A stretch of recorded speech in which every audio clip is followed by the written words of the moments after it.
കള്ളിമാലി ശ്രീ ഭദ്രകാളി ദേവി ക്ഷേത്രത്തിൽ നടന്നുവരുന്ന ശ്രീമദ് ഭാഗവത സപ്താഹ യജ്ഞത്തിന്റെ ഭാഗമായി നൂറുകണക്കിന് ഭക്തർ പങ്കെടുത്ത പൊങ്കാല മഹോത്സവം നടത്തി.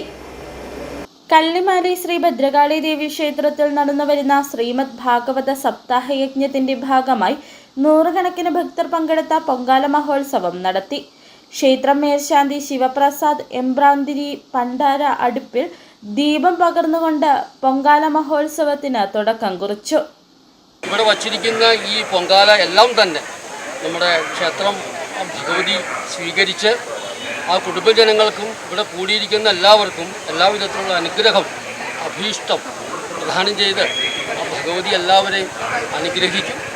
ഒപ്പം തന്നെ ക്ഷേത്രം മേൽശാന്തി ആ ഗംഗേജ യമുന ജീവ ഗോദാവരി സരസ്വതി നർമ്മദ സിന്ധു കാവേരി എന്നുള്ള സമ്പ്രദായത്തിൽ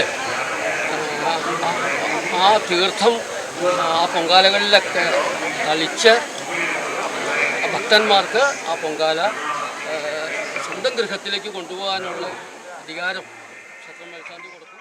വ്രതമെടുത്ത കുട്ടികൾ ഉൾപ്പെടെ നിരവധി സ്ത്രീകൾ പങ്കെടുത്തു. രാവിലെ 7 മണിയോടെ പൊങ്കാല ആരംഭിച്ചതിനാൽ കനത്ത ചൂടിനു മുമ്പ് തന്നെ പൊങ്കാല അവസാനിപ്പിക്കാറായി. ലളിത സഹസ്രനാമ ജപത്തോടെ കള്ളിമാലി അമ്മയ്ക്ക് ഇത്തവണ 1008 പൊങ്കാല അടുപ്പുകളിലാണ് ഭക്തർ പൊങ്കാല അർപ്പിച്ചത്. വർഷങ്ങളായി കള്ളിമാലി അമ്മയ്ക്ക് ഒരു പുണ്യം പോലെ ഞങ്ങൾ ചെയ്തു വരുന്ന വഴിപാടാണ് പൊങ്കാല. പണ്ട് കലങ്കരിക്കൽ എന്നുള്ളൊരു ചടങ്ങായിരുന്നു. അപ്പോൾ ലോകത്ത് ഈ പരിസരവാസികൾക്കെല്ലാം പകർച്ചവ്യാധികളൊന്നും പെടാതിരിക്കാൻ വേണ്ടി അന്നത്തെ സങ്കല്പം അതായിരുന്നു. അതിൽ നിന്ന് വിപുലമായി 10ാം തീയതിന് പൊങ്കാലയിലേക്ക് കടന്നുവരെ മുടങ്ങാതെ പൊങ്കാല ഇടാൻ ഞങ്ങൾക്ക് സാധിച്ചിട്ടുണ്ട്. അതൊരു ദേവിയുടെ അനുഗ്രഹമായിട്ടാണ് ഞങ്ങൾ കരുതുന്നത്.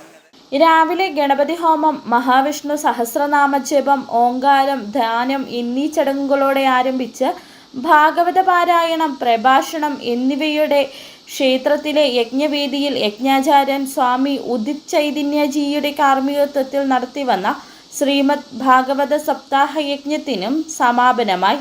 ക്ഷേത്രം committee president Anoop S Nair, secretary MN Manikandan, vice president Ajayan, joint secretary Mohanan എന്നിവർ യജ്ഞപരിപാടികൾക്കും പൊങ്കാല മഹോത്സവത്തിനും നേതൃത്വം നൽകി.